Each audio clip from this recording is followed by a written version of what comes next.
እኛን ክርስቶስ ሲወደን ጨለማ እያለን የወደደን።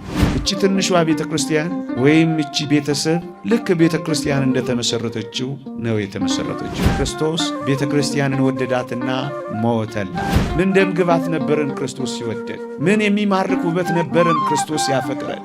መልከ ጥፉ ሆነን ወደደን። ክርስቶስ እኛን በእጆቹ አበጃጀ፣ በአፉ ውስጥ ትንፋስ እፍ አለብን፣ በፍቅር ድምፅ አናገረን። ፍቅር አልወድ ብለን ኮበለልን፣ በደም ዋጋ ደግሞ ገዝቶ ተሸከመን። አንዱ ዝቅ በማለት ውስጥ ምን ጸባል፣ ባልንጀራን በማስቀደም ውስጥ ምን ቁጣል፣ ባልንጀራ ካንተ ይልቅ እንዲሻል በሱ ውስጥ ምን ቅናት አለ ጎበዝ። ክርስቶስ ቤተ ክርስቲያንን ይወደዳል። ክርስቶስ ለቤተ ክርስቲያን የሞተላት በፍጹም በማይመች ሁኔታ ነበር። ምንድነው የማይመች ሁኔታ?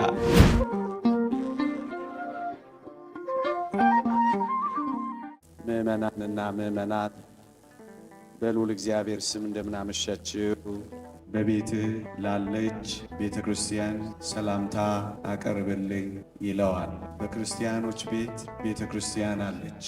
የክርስቲያኖች ቤተሰብ ትንሿ ቤተ ክርስቲያን ነች።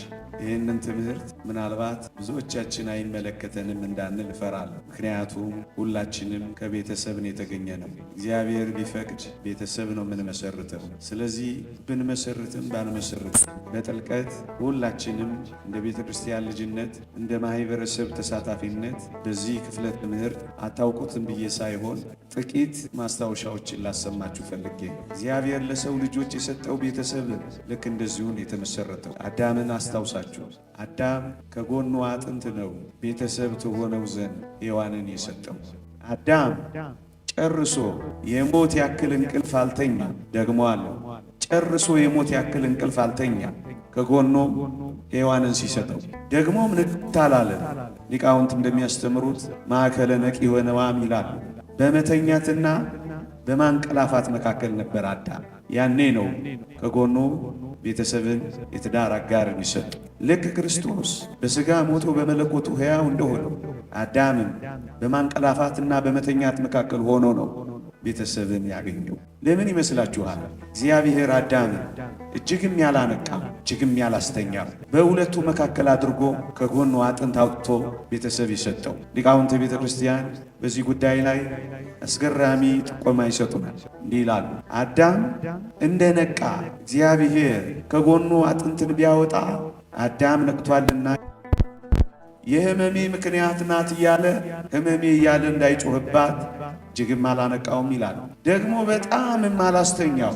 ጭልጥ ብሎ ቢያስተኛው ኖሮ ይላሉ ደግሞ ሊቃውንት ከጎኑ አጥንት አውጥቶ ሲሰጠው ምትሃት ስለምትመስለው እያያት ይፈራት ነበር ይላሉ። ስለዚህ እግዚአብሔር ያለ ማንቃትም እጅግም ያለ ማስተኛትም በሁለቱ መካከለኛ ደረጃ ከጎኑ አጥንት አወጣ ይላል። ክርስቶስ በሥጋው ሞቶ በመለኮቱ ሕያው ሆኖ ከጎኑ ቤተ ክርስቲያንን እንዳስገኘ ማለት ነው ወገኖች። ስለዚህ እንዳይጠላት፣ ስለዚህ ምትሃት እንዳይመስለው፣ እንዳይፈራት እንደዚህ አድርጎ ነው ቤተሰብን የመሰረተው። ይህን ንጽጽር ዝም ብለን የምንናገር እንዳይመስላችሁ። ንዑድ ክቡር የሚሆን ሐዋርያ ጳውሎስ በኤፌሶን መልእክት ምዕራፍ 5 ላይ ክርስቶስ ቤተ ክርስቲያንን እንደወደዳት ባልም ሚስቱን እንዲሁ ይውደዳት ብሎ በክርስቶስና በቤተ ክርስቲያን በባልና በሚስት ያለውን ንጽጽር ሐዋርያው ቅዱስ ጳውሎስ አስተማረን። ዮሐንስ አፈወርቅ አብራርቶ ተረጎመል። የተወደዳችሁ ክርስቲያኖች እቺ ትንሿ ቤተ ክርስቲያን ወይም እቺ ቤተሰብ ልክ ቤተ ክርስቲያን እንደተመሰረተችው ነው የተመሰረተችው። ለዛ ነው በቤትህ ያለችው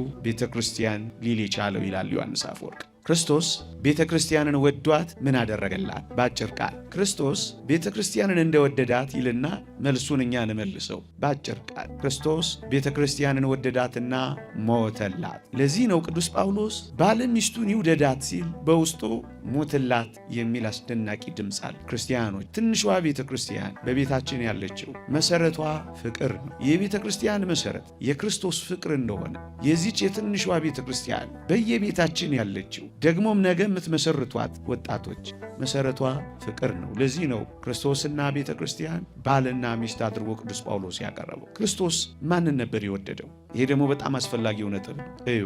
ክርስቶስ ቤተ ክርስቲያንን ወደደ። ምን አይነቷን ቤተ ክርስቲያን? ቅዱስ ጳውሎስ በኤፌሶን መልእክት ምዕራፍ 2 ላይ አስደናቂ ገለጻ ይገልጻል። እንዲህ ይላል፣ በጨለማ ትመላለሱ ነበርና ይላል። ወገኖቼ እኛን ክርስቶስ ሲወደን ጨለማ እያለን የወደደን። ጨለማ ምን ይወደዳል? ጨለማ ግርማው ያስፈራል እንጂ ምን ይፈቀራል? ክርስቶስ ግን እኛን የወደደን ቤተ ክርስቲያንን ያፈቀራል፣ ደግሞም የሞተላት ጨለማ እያለች ነበር።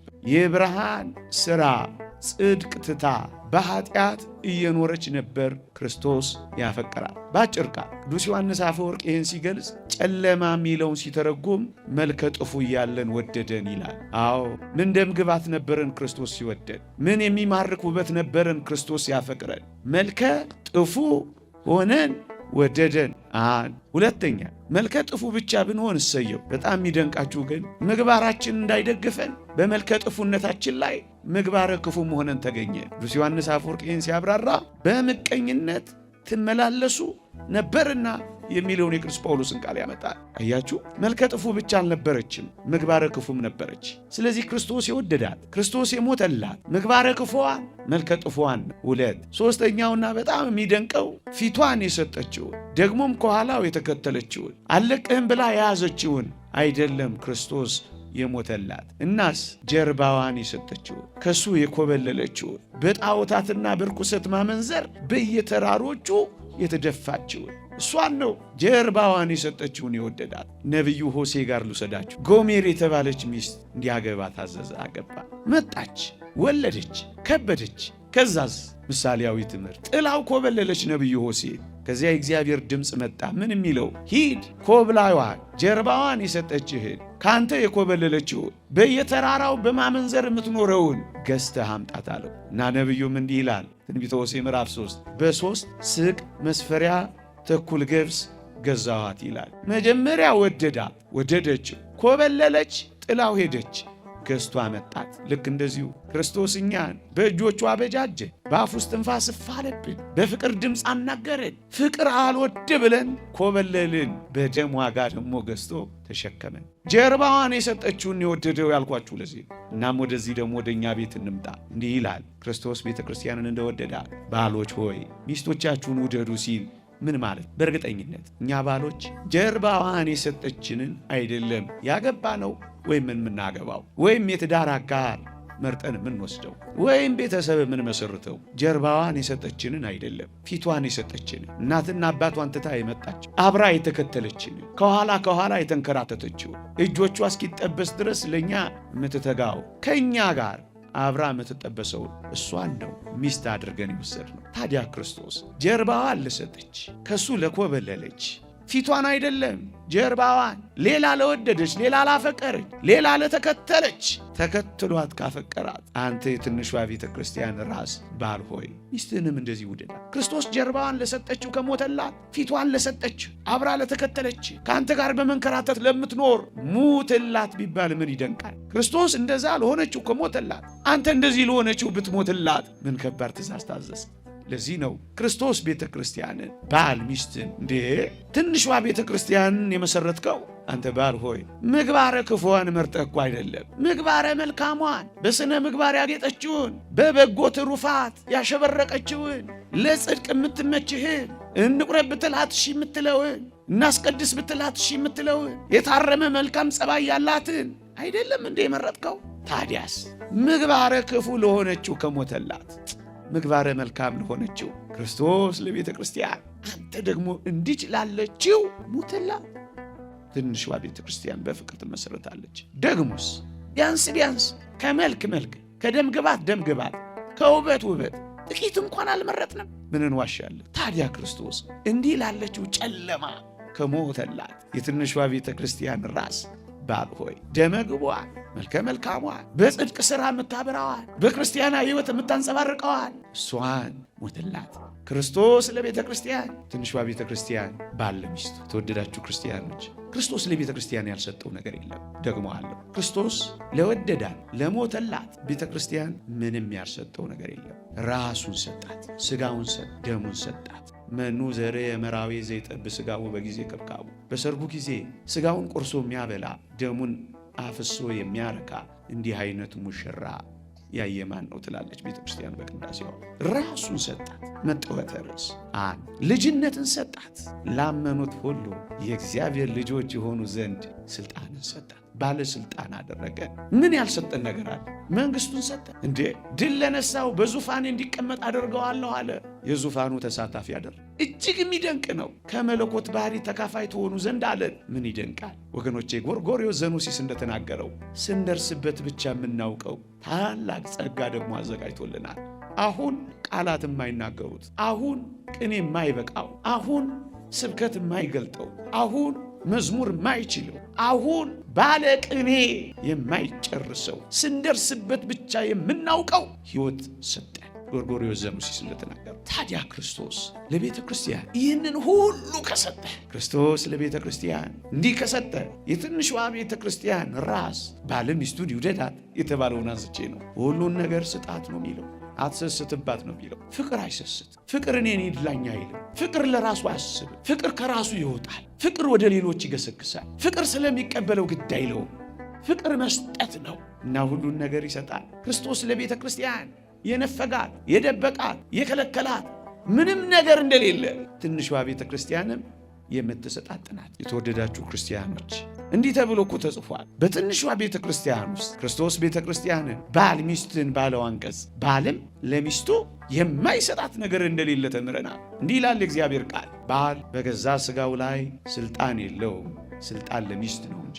ሚስት በገዛ ሥጋዋ ላይ ስልጣን የላትም፣ ስልጣን ለባል ነው እንጂ ይላል። ወገኖቼ እቺን ትንሿን ቤተ ክርስቲያን ስትመሰርት ስልጣንህንም ጭምር ነው መታስረክበው። ወጄ ፈቅጄ ብለህ እኮ ነው ክርስቶስ ለቤተ ክርስቲያን እንደሰጠ የእግዚአብሔር ቃል እንዲህ ይላል። በጣም የሚደንቅ ቃል ደግሞ አለ። እንዴት ይደንቃል! ቅዱስ ጳውሎስ ያገባ ሚስቱን እንዴት ደስ እንደሚያሰኝ ስለ ሚስቱ ያስባል ይላል።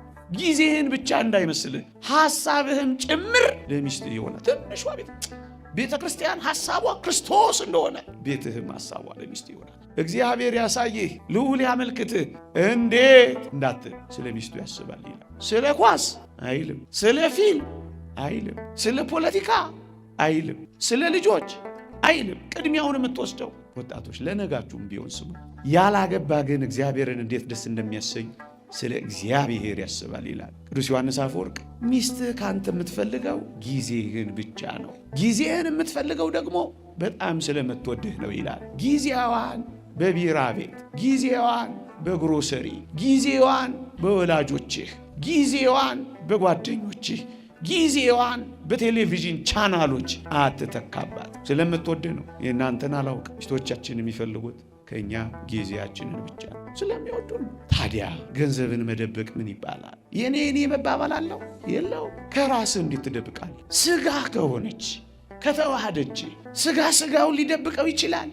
ሥጋውን ሊሰውረው ይችላል? አይችልም። የኔ መባባል የለም። አበቃ። እንኳን በትንሿ ቤተ ክርስቲያን በጉባኤ ቤተ ክርስቲያን እንኳን የኔ መባባል እኮ ይጠፋል። ስለ እነዛ መነኮሳት አልሰማችሁ? ይህ ዓለም ግን የሚጣላው እንዴት ነው ብሎ ጠየቀዋል አንዱ መነኩሴ። አንደኛው መነኩሴ እንዴት እንደሚጣላ አታውቅም? ይህ ዓለም አላውቅም። በል አስጠናሃለሁ ነገ።